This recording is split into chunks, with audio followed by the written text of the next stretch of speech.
Great, so I think we will get started. I want to thank everyone for joining us today. We've got an hour together and I'm really looking forward to the discussion.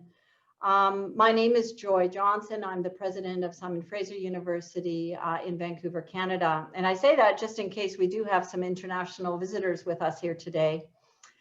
It's great to be here at the Celebration of Excellence and Engagement Conference hosted by the Royal Society of Canada and the University of Toronto.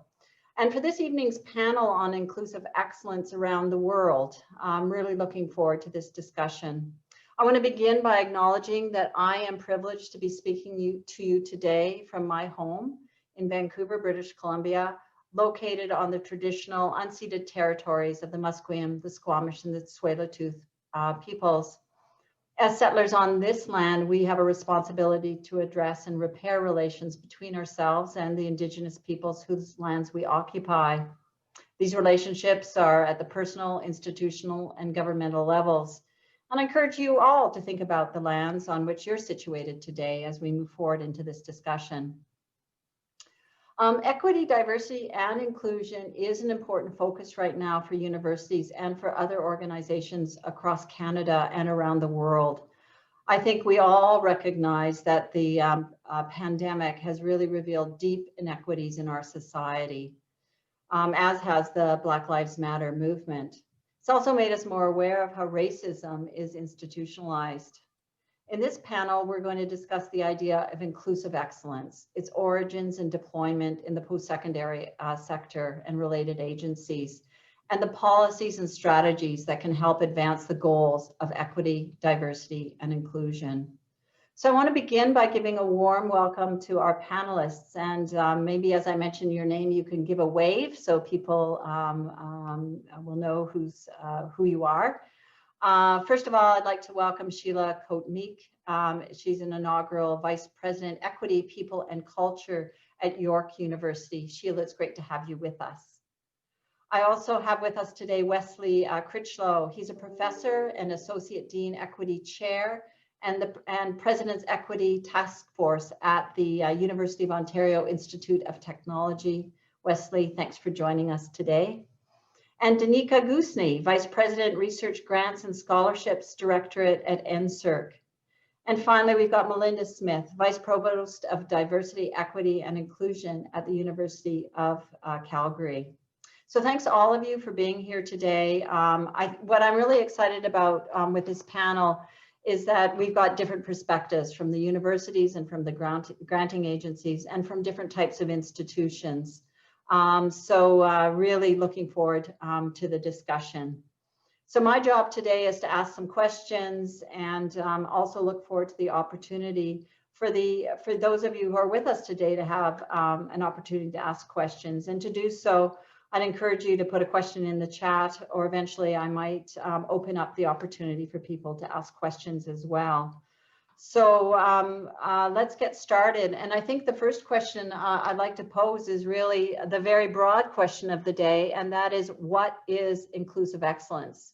And I'm going to start with you, Melinda. What's inclusive excellence?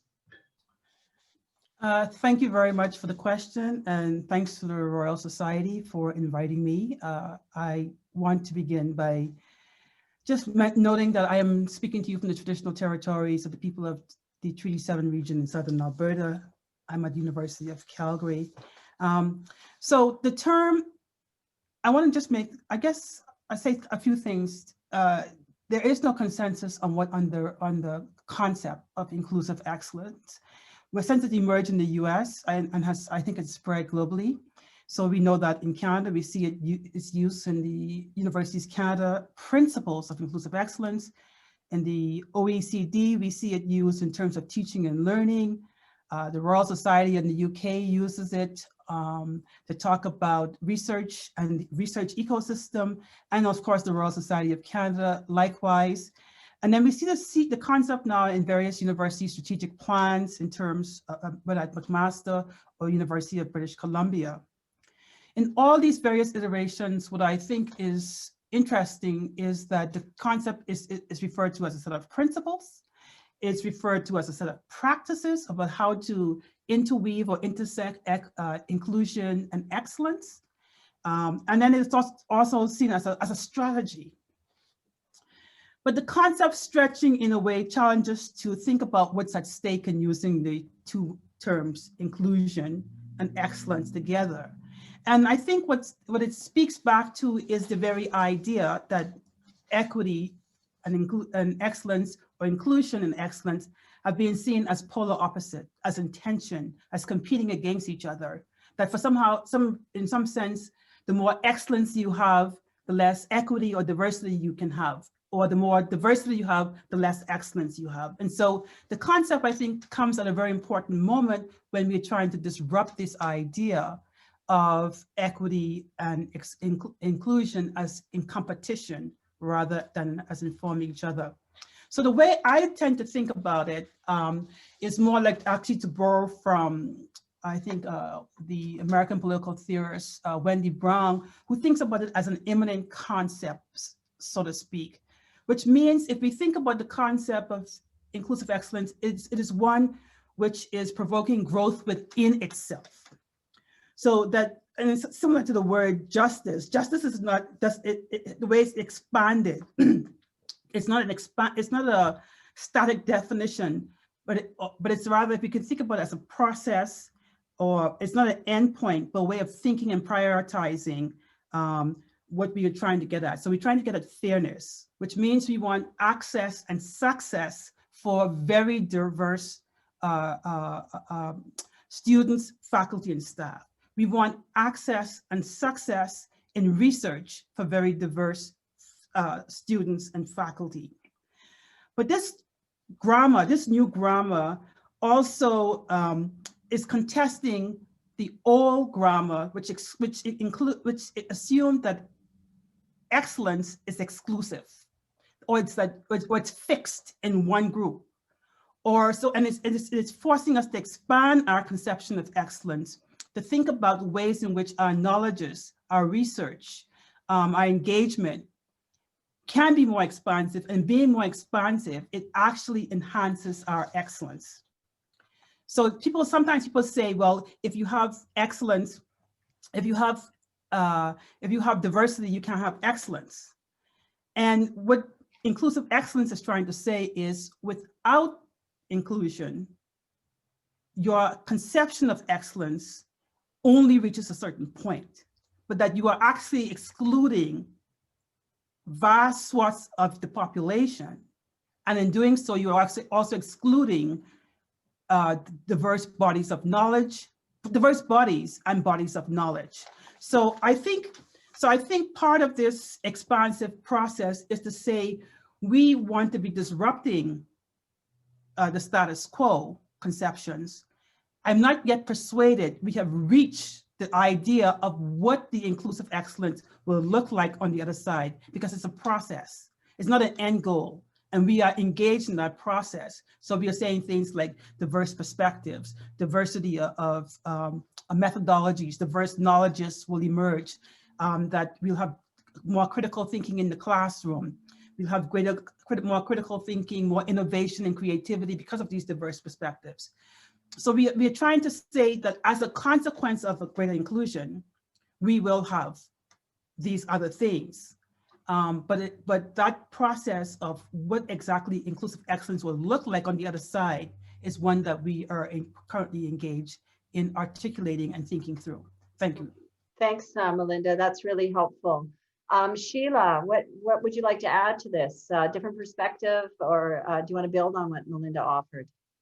No, I think that Melinda did a really good job of outlining the whole pieces around how inclusive excellence came to be and how people are thinking about it. I think the only thing that I would add is when I see two words brought together, I question why they're brought together. And I guess initially, I think it was troubled by why excellence always has to go along with words like inclusion or even diversity, because there's always kind of an underlying assumption, and I think Melinda made this point as well, that if we're talking about equity, diversity, and inclusion, that somehow it's substandard to excellence. And so putting them together, I suppose, if an institution is looking at wanting to be an outstanding institution, if that's their bar of how they measure excellence, then having inclusion would be an element of moving them to that bar.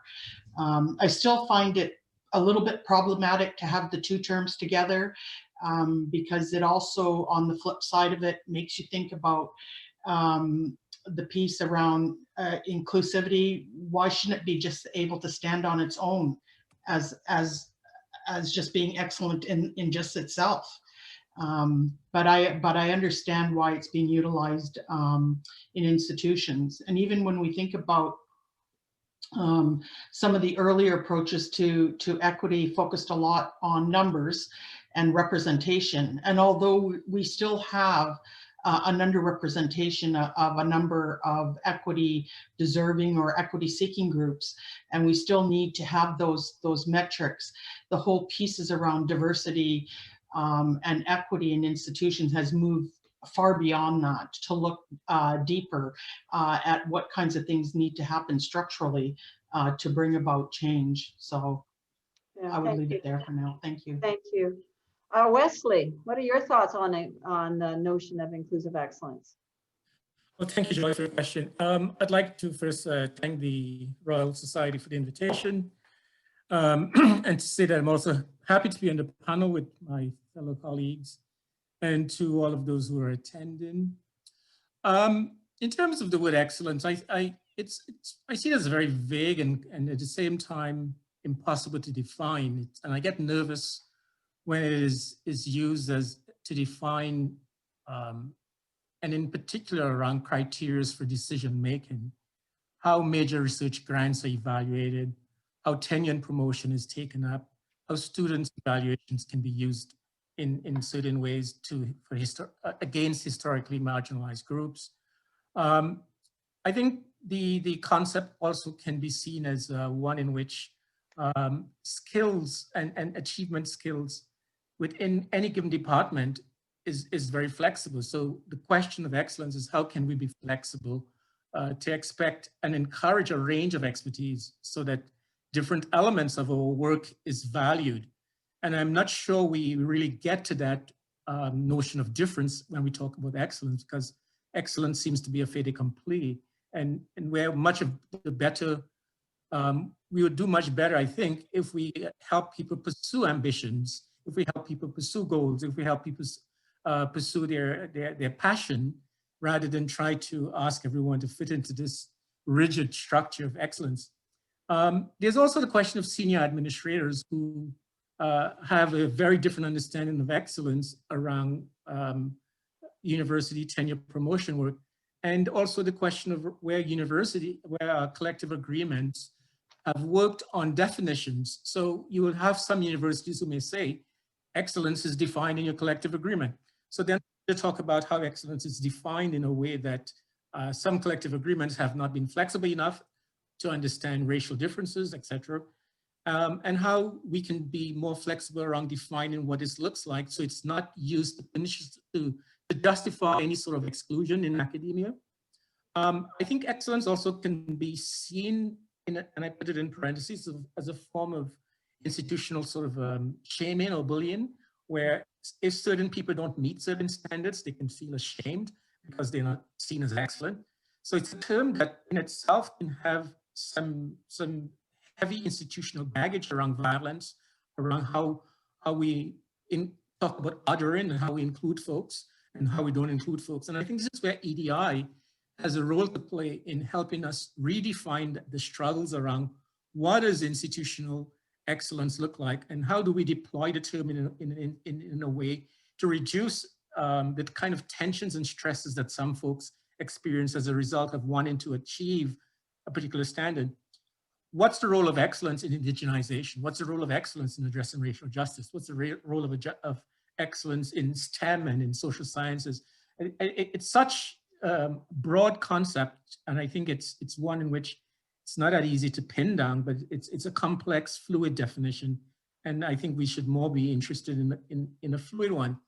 And my last point is where I think the reason where excellence is used for universities around achieving best candidates it's an assume that gets me a little nervous. What's the best candidate?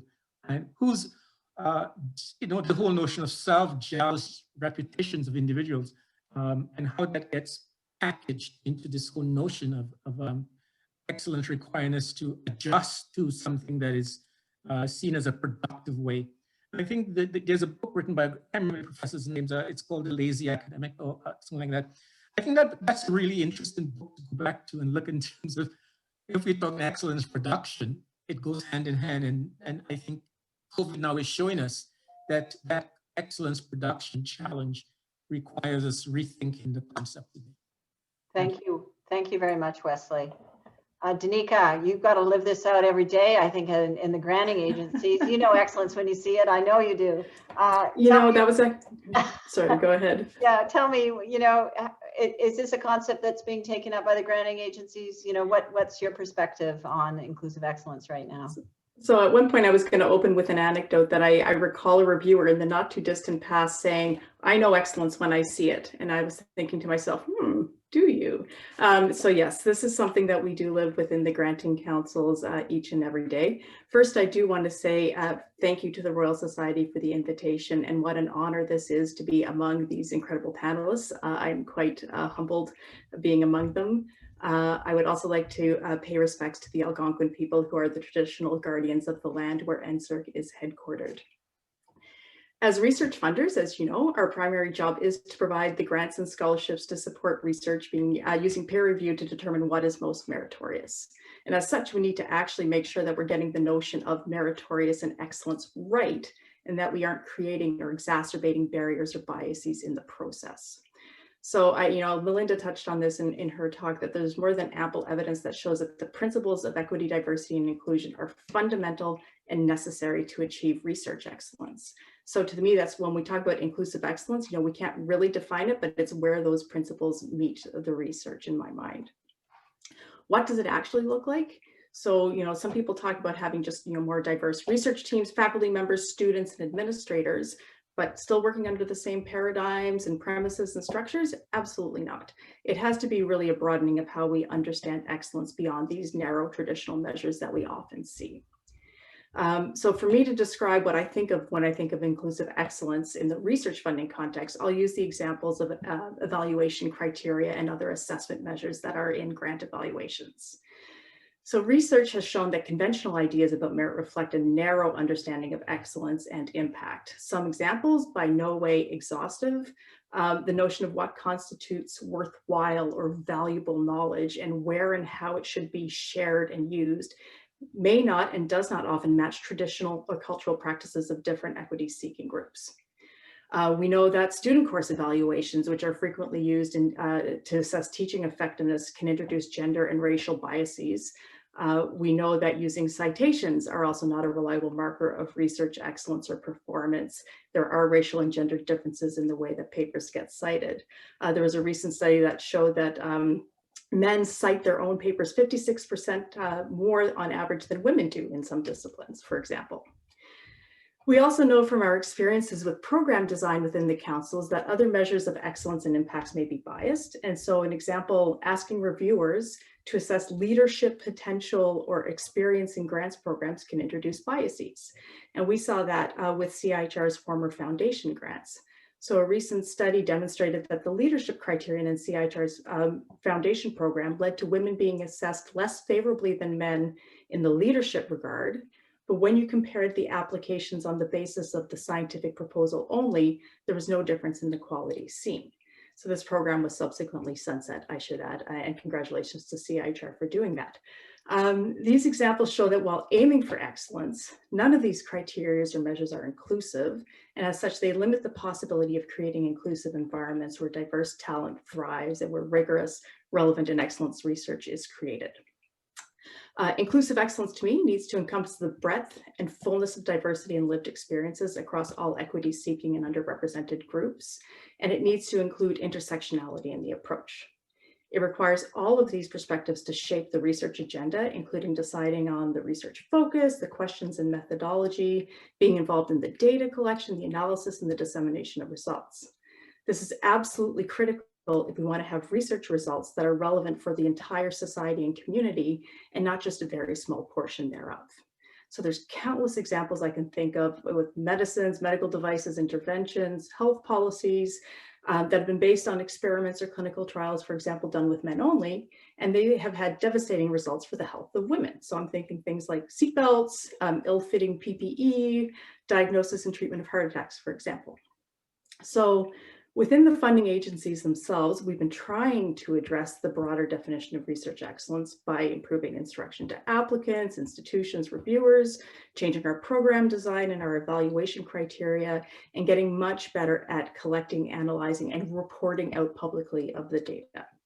So, for example, in the Discovery Grants program at NSERC, when you assess the excellence of the researcher now, the evaluation group members consider how the applicants have described the impact of their research, which includes advancing knowledge, developing technology, addressing socioeconomic or environmental needs, or contributing to increased EDI in the research.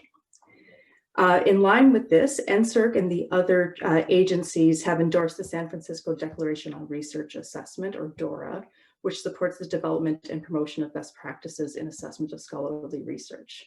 And I would end by noting that this pandemic has highlighted more than ever the need to have a broad and inclusive definition of research excellence, because we have seen these inequities in the system get amplified throughout the course of the past 9 months. Thank you. Thanks, Danica. You know, it's interesting. I think, you know, your comment, you know, gives us a sense of, you know, what, you know, excellence potentially could look like when, and how we might think about diversity and equity within this context. I think the question is, how are we going to get there? And so that's the next question I'd like to pose the panel is, what kind of structures are needed to advance equity and inclusion in terms of our scholarly work? And Sheila, maybe I'll start with you this time. Yeah, I probably should have started with thanking the Royal Society for the invitation as well. And I kind of just jumped in, but I also want to acknowledge that I'm located on the traditional territory of the Atitmaching Anishinaabeg, which is located in Neswakmak, otherwise known as Sudbury. So thank you for that, Joy. So, you know, I've given some thought about what kinds of structures are needed to advance equity and inclusion. But before I get to some of the points I wanted to make, I think I really want to acknowledge that bringing about change is just really challenging in any institution. And you know, bringing about change around advancing equity, diversity, and inclusion is like, I always liken it, these kinds of, this kind of work as rolling a boulder uphill. And every time you get the boulder to a certain point, a lot of times you get mobilized backwards, back down the hill again. So it's this constant push and pull that goes on a lot of times in organizations. And I think right now, what we're seeing across Canada is a heightened awareness about the need for EDI, or equity and inclusion, which has been really good. And I really do hope it sustains itself for the long term, because the changes that are needed in the system, while we can do some short-term changes quickly, the longer-term structural changes take a lot more effort, and they also take a lot more time to institute in organizations. So a couple of things, you know, based on some earlier work that I've done with bringing about some change around the Indigenous portfolio in post-secondary institutions, I would say that top of mind always comes is that you really need the support of senior leaders in the institution. And I know that sometimes when I've done presentations about how to bring about change, oftentimes when I say this, I often get comments back from the audience that say, you know, maybe from the provost that says, well, I can't really do anything. It's not me that drives change. It's actually the deans. And then the deans talk about the chairs, and the chairs talk about the faculty. And the end of the day, it just gets passed off from one group to another. But the reality is that and this is just my own personal opinion and what I've viewed, that if the top rank leadership presidents, provosts, and VPs are not on board with a particular change, then the change is not likely to happen. And that's not to say that the other parts of the organization don't need to be involved in the change, but that structure, having that senior leadership support is really critical to embedding the change that's needed into strategic plans, also providing the direction, reinforcing the EDI, for example, as a priority in the institutions so that people are hearing it.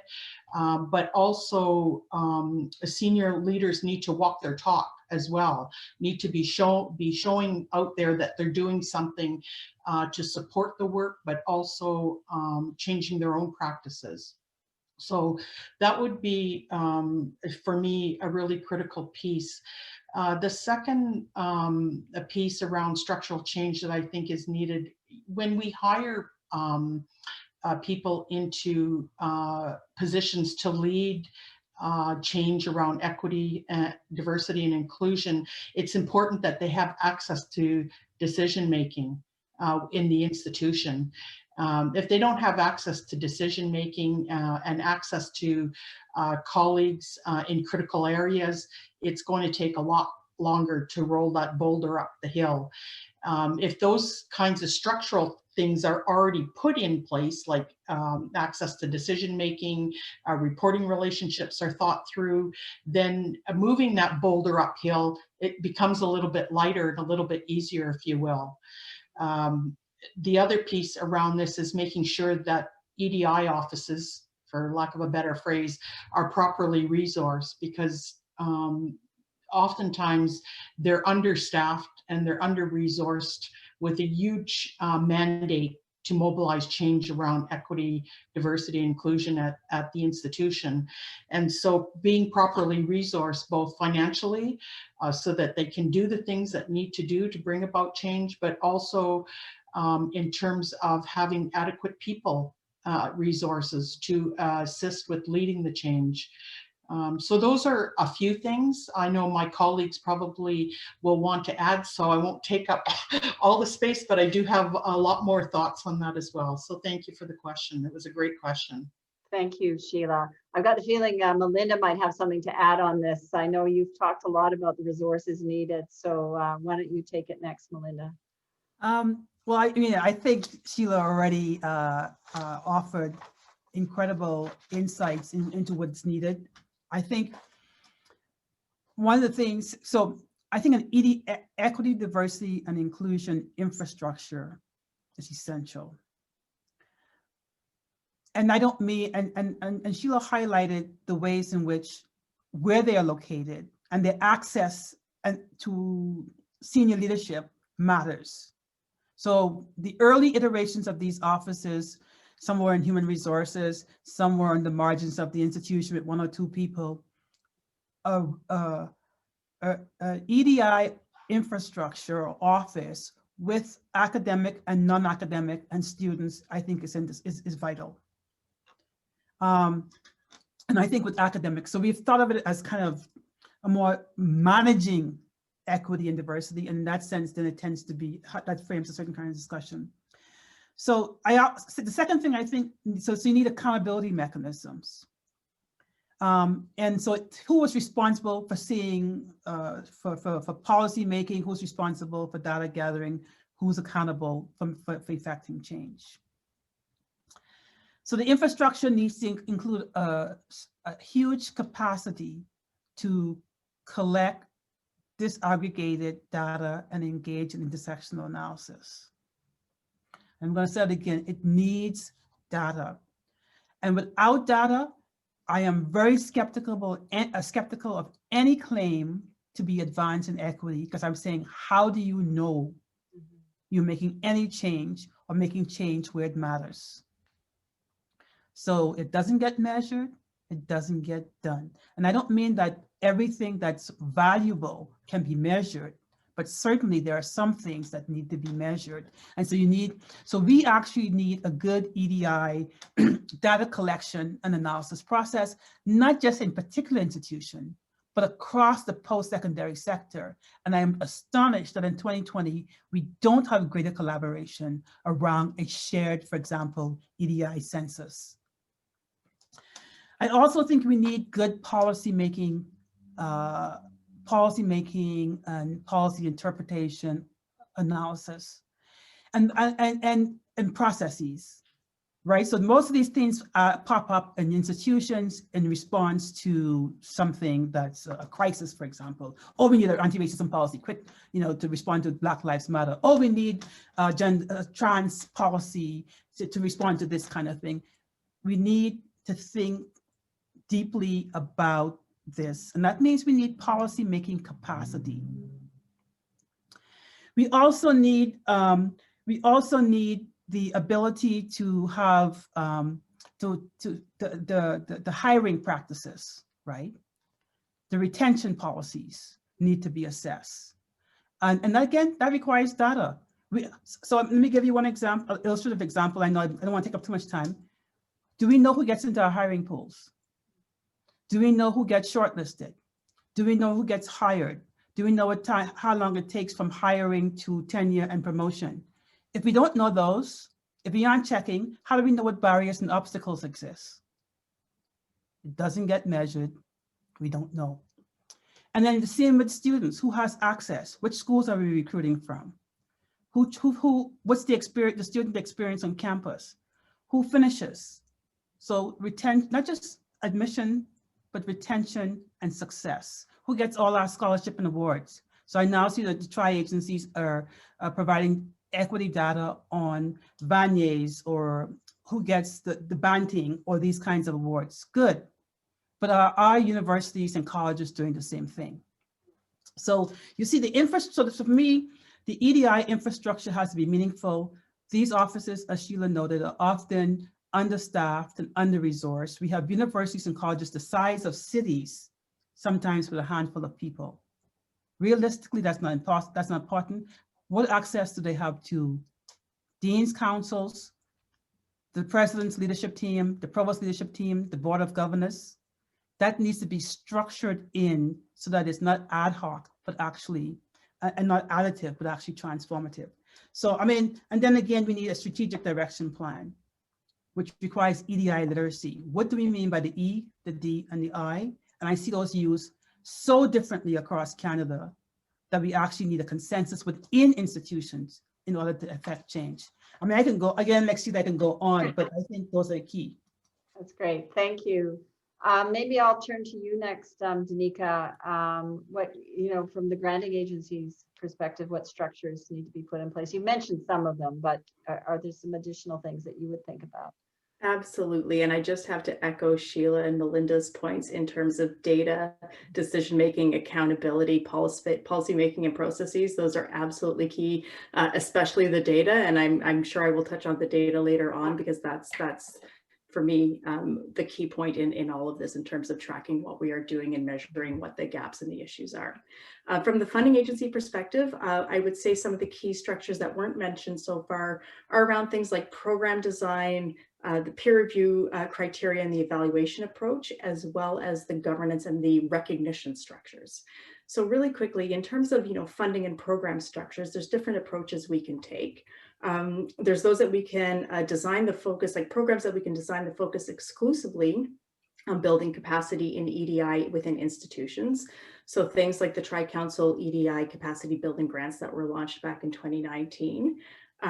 Likewise, there are programs that support research. So things, scholarships, fellowships, your basic research grants that we can build EDI principles into the design. So, top of mind for me, the Canada Research Chairs program, but even what I talked about earlier in terms of NSERC's Discovery Grant program, which is our flagship program. Over the years, we've worked towards adapting our evaluation criteria towards broadening this definition of excellence and ensuring that EDI considerations are addressed by the applicants and taken into account by our peer reviewers during the evaluation process. When I think of things like evaluation structures, a recent example for me is how the funding agencies responded to the COVID-19 pandemic. So we developed guidelines to support applicants in describing the impact of COVID in their research. So in some cases, it was not having access to their labs or field work, not being able to recruit their students that they would have been recruiting at this time of year, having them in their research environments, or many people had to take leaves or work fewer hours in order to care for children or other dependents. And we know that there is a particular gender lens to that leave in particular. And for peer reviewers, we've given guidance to how they would consider these impacts in the assessment. So this is going to have to be in place for the coming years because the ramifications of this pandemic are going to be felt throughout the course of time for the next few years at least. So for me, that's part of the evaluation structure that we really need to get to. Sheila mentioned the decision-making, having EDI kind of embedded up to the highest levels of governance and management. And I wholeheartedly agree with that as well. So in terms of EDI, at NSERC, we've just created a committee for EDI for our council so that it provides advice to the executives. It holds us to account in terms of reacting to and implementing measures for EDI. Likewise, with the Canada Research Chairs Program, it does have its advisory committee on EDI policy, and it's comprised of actually a few of you on this panel today who help guide the CRC program and the Dimensions program and holds that program to account. In terms of recognition, I think I'll point to the example of the Dimensions pilot program, and that addresses obstacles and barriers faced by women, Indigenous peoples, people with disabilities, members of racialized groups, and members of the LGBTQ2+ community, among other groups. This was inspired by the UK's Athena Swan program, and it provides public recognition for institutions committed to achieving increased EDI. So those are a couple additional structures that I would put in addition to what was mentioned by my two colleagues. Thank you very much, Danica. Wesley, do you have anything else to add in terms of thinking about the kind of structures that are required to move this work forward? Okay, yeah. One of the things that I find very interesting lately is there isn't a day you can pick up the University Affairs or any of these sort of academic newspapers and not see a position now for EDI. And what EDI and also the buzzword anti-Black racism. And so what I'm getting a bit nervous about is how these terms will become corporatized and managed in a way that is not much about shifting structural policies and making change. I have also in the last 6 months attended so many Zoom EDI discussions in this year has been EDI overkill. I have never before attended so many Zoom discussions. So what does it leave me to wonder? Well, if universities are so willing to fund EDI panels, why aren't we willing to take the time to shift those policies that Melinda has been talking about for years, I have been talking about for years, Sheila, all of us here have been talking about this for years upon years, and many before us. Institutional policies and barriers have not shifted. We continue to manage EDI in a very corporate way that does not allow for any sort of radical change to take place in the institutions. So we always repackage racial justice. We repackage queer justice. We repackage it so that it fits into these claims of a neoliberal university or neoliberal setting.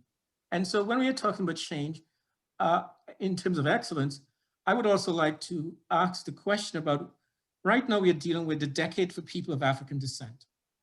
To date, I don't know of any funding agency, I don't know of any university who has said, okay, during the Decade for the People of African Descent, we're going to do X, Y, Z calls in reference to the decade to address the issues around recognition, justice, I think it's recognition, justice, and equality, something like that. What the point I'm making here is that as we do this work, there seems to be a disconnect between communities and what takes place in the universities. And the idea around doing work with communities for research seems to be something that we stop short of doing further with what I would like to see more of is data justice.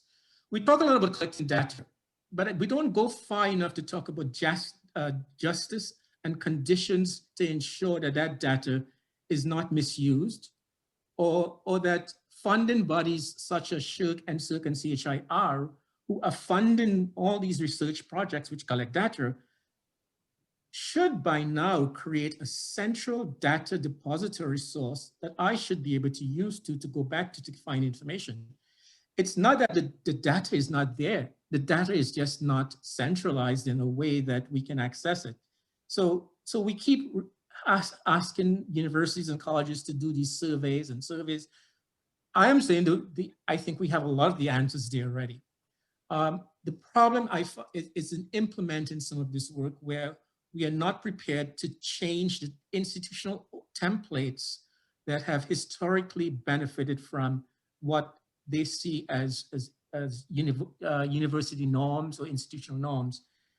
Systemic policies, there's nothing new in research in this area. We have, since the Abella Commission, we are over 37 years or 36 years since the Abella Commission. The language has not changed. EDI has been just repackaged. And we have not really done an assessment of who has benefited from the Abella Commission's report to now in any serious way. My last point is I'm concerned and a bit nervous that what will happen with EDI work, and in particular around anti-Black racism, is that we will see people's rebellious wills becoming very sedated soon, because the institutional governance, the ability to make these changes, to address the UN Declaration for Recognition, Justice, Development, and multiple aggregated discrimination, is a simple call I think we can address, but yet still these things are not happening. So my concern is that as we talk about racial injustices, where does racial injustice fit into this data collection? Where does racial injustice fit into institutions to address reparation? Where's the role of universities in addressing reparation? And is there a role for reparation for Black faculty in the Canadian universities? And should we be even thinking of reparation for Black faculty members as we do this work around EDI in this current moment of racial injustices? And I raise these more as questions because I think all of these discussions that I have attended in the last 6 months is making me wonder where and when will this change happen? And how much more chatter is there going to be before we see substantive change around who gets accepted and who doesn't get accepted? Thanks, Wesley. I think your point is spot on. I know for myself as a university president, it's so much easier to order a panel and, you know, talk about the issue than actually change things, because change is slow and it's hard. And yeah, you're right. I think a lot of us are having these conversations, but you're right. Where's the action going to be? I had another question, but I'm going to just let those who've joined us today let you know that you could put up your hand if you had a question, and you can do that by going to the participant list, or you can write a question in the chat, or you could pipe up at some point and wave your hand around, or put your video on and wave your hand around and I can recognize you. But there is a question in the chat, and it's quite specific, but I think it's an interesting one. So I'm gonna frame it up for you folks. This is actually from the Royal Society, and the question is from the leadership there. And the college wearing, this is coming from Stephen Cook, who's wearing the hat of college secretary. And he says that, you know, every year they've got, you know, core principles. They want to be interdisciplinary and inclusive. Excellence is part of what they want to achieve. But nonetheless, every year they face constant struggles to ensure that selection committees, nominators, nominees, and institutional members understand what this means. And so then every year they announce the results for the Royal Society, and they get a number of, I'm paraphrasing here.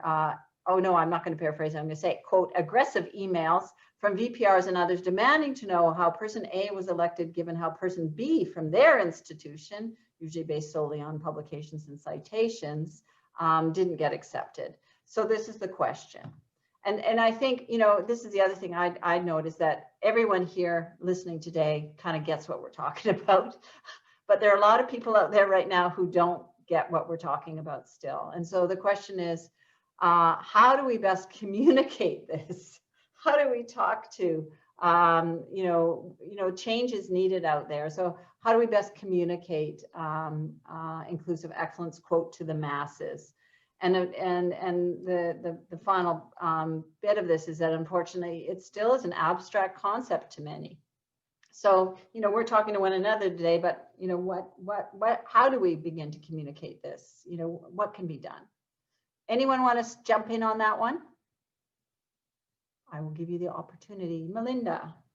Well, I mean, I think your point, Joy, is actually correct. The concept itself is expansive, and people who are disinclined to think that excellence is diffuse are inclined to say that's just another, you know, concept, a distraction. So we actually need to redefine what we mean by excellence, quality, merit, so that it's not just how many citations you have, but so that it is, and because in a way we have structured the system of assessment in a very narrow way, which rewards a certain type of a candidate. And unless we convey the different ways in which we are assessing candidates and excellence, that's, and we need to say to institutions in advance, as what the Royal Society did with their new college, I might add, that you send us a slate that's reflective of this re-articulated conception of excellence, which is more expansive and more inclusive of the diversity of excellence out there, then you should expect this kind of outcome. I think the extent to which the CRC programs, and Danica could speak, Danica could speak more to this than I can, were able to challenge the notion that you couldn't find more excellent women, or you couldn't find visible racialized minorities or indigenous people, is instructive. So it means then that universities must move out of their comfort zone, must move out of their traditional cookie cutter way of reproducing candidates, and say we need to expand the pool from which we are and the place from which we are looking. And voila, not only do we have excellent candidates from all the equity seeking group, we have more candidates than we can actually possibly reward. There is there's no pipeline or pool issue. The question is, who do institutions look to following the traditional metrics, which where they're just counting H-index, citational practices, have no way of assessing different bodies of knowledges or ways of knowing and the like. So we actually need to do that. We need to develop alternative metrics and ways of understanding excellence more broadly. And that's what the inclusive excellence need to shift to. Yeah. Other panel members want to comment on that? And then I'll come to you, Howard. I just wanted to add to that. In this current moment, universities have no problem finding racialized faculty to take up positions. They have no problem finding racialized faculty and skilled ones also. But when it comes to changing the management, the governance of the university, it stops short. Mm-hmm. What are the institutional barriers and challenges that embedded in the system that makes it so impossible? You can ask me to chair a task force, but you can't ask me to be the provost. Hmm. So what makes me chairable task force member, EDI, but not material for provost position?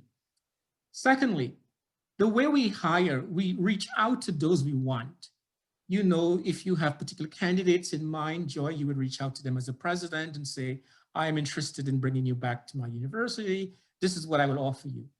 We need the same for racialized faculty, for Black faculty. I think we need to put a moratorium in place to say we will achieve X positions of governance and ensure that we have timeframes And the problem with universities is the lack of, I would say, sort of mechanism for compliance. The compliance is very nebulous. So without having serious compliance, I think universities also get away with a lot by not having the compliance tied to a lot of their stuff. Yes, Shirk might say, the CRC chairs might say, if you don't meet your criteria, we're not going to give you more CRCs. But we also know there's an easy way to appeal those CRC chairs if you don't meet the criteria. So there's no real serious way. So I get concerned of how many more of these conversations, pragmatic talks we're going to have and share our experiences and share our lived experiences. But when coming to changing the system, you don't call me and say, Wesley, aren't you interested in being a provost? And I'm going to make you a provost. And even if you don't have the experience, I'm going to mentor you. I'm going to ensure that you succeed. We can't succeed if we don't get at mentoring. If you don't say you're going to stand behind us. That for me is radical change. That for me is institutional change. You reach out to me and you tell me you see that skill in me and you're going to mentor me and provide me the support I need. That is the kind of thing that has to happen for us also to move up the ladder. Thank you, Wesley. I see Howard Alpert's put his video on. I think he wanted to make a comment. Howard, do you have a question or a comment? Thanks, Joy. Yes, I wanted to make 2 comments, but first to say this has been a fabulous discussion, really excellent. Thank you all. Thank you, Joy. 2 points. One that was raised is leadership, and that is absolutely essential because the leader of a university or a company or government sets the tone and direction of the institution. And that individual must own something like this and must say it is pivotal to the future well-being of the institution and of the nation, period. And must be courageous. That's one. And I'll just mention, beside there being that being essential, is in the government side, ministers have to show leadership, real leadership. And in 2 minutes, I will tell you about Naledi Pandor, who was in my opinion, the most outstanding minister of science technology in the world. She's now Minister of International or Foreign Affairs. Because in that capacity, she looked at, just as an example, Sarchi chairs. These are the South African analog of the Canada Research Chair. And she contacted me one day and said, you know, we did a study and there's this percent, 22% plus or minus 1, but there's 43 or 44% eligible women faculty. It's now been extended to other parts of society, not only women. And I want your reaction. I convinced the leader of the country to set aside new funds to try to markedly increase the number of women. And so there are 21 chairs available, and I would want to make an announcement that only women need apply. What do you think? And I said, Naledi, you know, crusty old males of another generation will not be happy. Neither will extreme feminists for different reasons. However, you must go forth because this is essential for making meaningful change. And so they held a competition, and I was then invited to fly to Cape Town for the launch at 6:30 in the morning because Naledi was appearing before a parliamentary committee at 8. And when I was picked up at 5:45 to go there by her chief of staff, he said, after exchanging niceties, he said, you know, Minister Pandor is anxious. And I said, why? I can't tell you, but she will. So we arrived there, and at 6:25, she comes in and says, sit here to me at the head table. And I said, what's your view of today? Well, I'm anxious. Why? there were so many fantastic women applications and nominations that the chairs of the two selection committees, because it was done as a two-tiered process, separately wrote to me and for different reasons recommended, could I award more chairs based on the quality? And so Howard, this morning, 42, not 21 women are crossing the stage, and I will congratulate them and give them certificates, etc. And that's to reinforce what Melinda said. So she said, I shouldn't be standing before you today if you took your responsibilities properly. Because you, for example, Max Price at the University of Cape Town, #1 university in Africa, you told me there were only 3 women you could nominate for institution. Yet 9 from your institution are crossing the stage today. So let us look in a more holistic way for the future. So that's very important. My last extremely brief comment is dimensions. I sit on Athena Forum in the UK. They did a great job. It's a legacy of Athena Swan, because that program forces universities not to pay attention for 1 year, but on an ongoing basis to demonstrate fulfilling some of the issues and the entirely addressing the different components of EDI. This is not today or a year ago, but 8 to 10 years ago.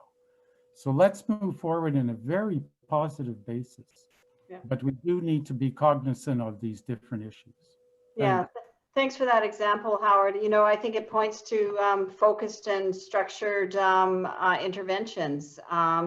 I'm conscious of our time. Oh, TikTok, time's running out here. And I guess, you know, maybe, you know, a final round with the panel is, you know, and Wesley kind of started this. I saw the comment in the chat. What does radical change look like? What is, you know, maybe in a few, like where do you see us going with this work?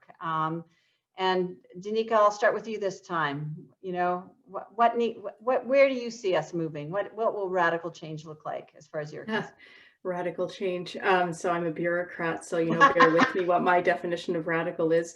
But, you know, for me, where I sit on all the I don't sit on all the peer review panels, but many, and I hear thousands of people comment on you know, evaluations and metrics and how to assess.